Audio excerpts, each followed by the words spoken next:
اهلا، معكم لطيفه. اللي كيسولوني على التبريمه الصحراويه هذه راه اختي حفيظه، وسولتني الاخت قالت لي فين لقاوها. راها كتكون في سوق الجميعه في درب السلطان الدار البيضاء. الا مشيتي على سوق الجميعه في القنت ديال عقبه الشلوح قلتي لهم حافظه الصحراوي وريوها لك. وبالنسبه للتمريمه البنات، ها هي راه كاين واحد خليط كيديروه هكا في اللحم مع الحنه.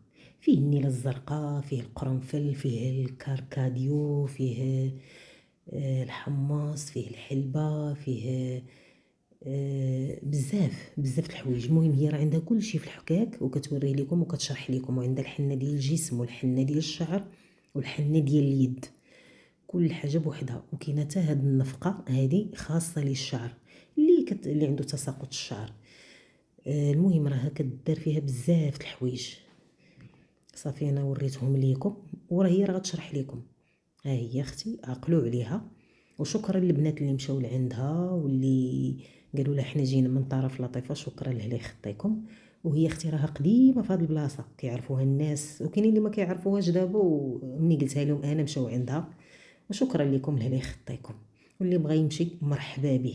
راه التبريمه زوينه هذه، كدار مع شويه ديال الصابون البلدي والحنه صافي، وكتولي بحال الكريم وكدار في اللحم. الوقت اللي كديروها كتكونوا حتى كتسخنوا كتشلوا وكتحكوا.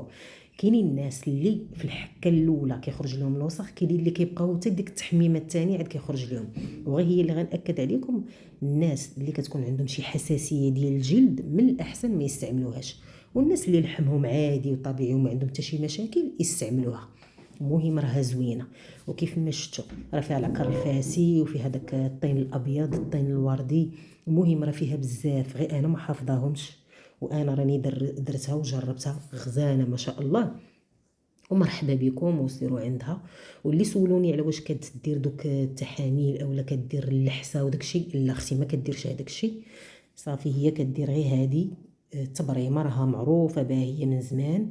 والحنه كما قلت لكم ديال الشعر ديال اليد ديال هاد المسائل. ايوا صافي هادشي اللي كاين. المهم راها سوق الجميعه في درب السلطان الدار البيضاء. وشكرا لكم الاخوات اللي مشيتوا